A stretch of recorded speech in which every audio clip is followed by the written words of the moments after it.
તો નવસારી જિલ્લાના ઉપરવાસમાં ભારે વરસાદ બાદ સ્થિતિ એકદમ વણસી ગઈ છે। નદીઓમાં ઘોડાપૂર આવતા અનેક વિસ્તારોમાં પાણી ભરાઈ ગયા છે। અંબિકા નદીની સપાટી ભયજનક સપાટીથી ઉપર પહોંચી ગઈ છે। ભારે વરસાદને પગલે આખું તંત્ર એલર્ટ મોડ ઉપર છે। અંબિકા કાંઠાના 14 જેટલા ગામોને પણ એલર્ટ કરી દેવામાં આવ્યા છે। તો જિલ્લાની તમામ નદીઓમાં ઘોડાપૂર આવ્યું છે અને એના પગલે 14 જેટલા ગામોને એલર્ટ કરી દેવામાં આવ્યા છે। કારણ કે તમે જોઈ શકો છો કે નદીઓના જે પાણી છે હવે ગામોમાં અને શહેરોમાં એન્ટર થઈ રહ્યા છે અને કારણે આજુબાજુ જેટલા પણ વિસ્તારો છે તમામ જગ્યાએ પાણી ઓસરવાનું નામ નથી લઈ રહ્યું। ઉપરવાસમાં ડાંગ જિલ્લામાં પડેલા ભારે વરસાદને પગલે નવસારી જિલ્લાની લોકમાતાઓમાં ઘોડાપૂરની પરિસ્થિતિનું નિર્માણ થયું છે। ખાસ કરીને ગણદેવી તાલુકામાંથી પસાર થતી અંબિકા અને કાવેરી નદીમાં ઘોડાપૂરની પરિસ્થિતિ છે, જેને લઈને અનેક વિસ્તારોમાં પાણી ભરાયા છે। બિલીમોરા શહેરના નીચાણવાળા વિસ્તારોમાં પાણી ભરાયા છે। આપણી સાથે ગણદેવી વિસ્તારના ધારાસભ્ય નરેશભાઈ છે।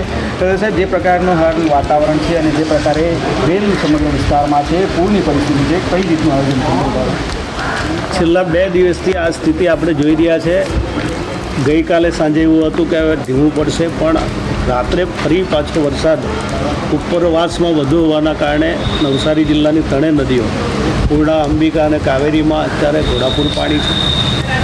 બિલીમોરામાં જે પાણી ભરાયા તે હજુ ઓછા થયા નથી, ઉલટા વધે છે। અને જે કાંઠાના જે વિસ્તારો છે, કેટલાક ગામડાઓ 10 થી 12 ગામને એ અસર કરે છે, તે ગામોમાં પણ હવે પાણી બધા ભરાયા છે।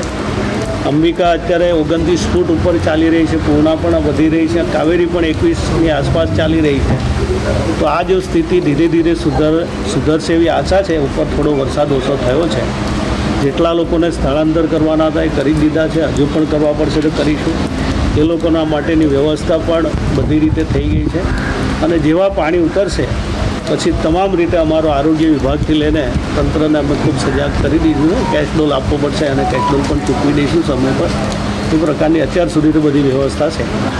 લોકોને કયા પ્રકારની જે પ્રકારે પાણી હાલ પણ અનેક રસ્તાઓ હું આપના માધ્યમ દ્વારા લોકોને પણ વિનંતી કરું છું કે જ્યારે કુદરતી આવી કોઈ પણ પૂર જેવી સ્થિતિ જ્યારે આવી સર્જાતી હોય, આમ તો મારા કરતાં ખૂબ અનુભવી લોકો છે, એ લોકોએ ખૂબ સજાગતાથી જેણે સ્થળાંતર કરવું પડે તો સમયસર કરી લેવું જોઈએ, જેથી કોઈ તંત્ર આવે, તંત્ર ઉઠાડીને જ આપણે બહાર નીકળીએ એના કરતાં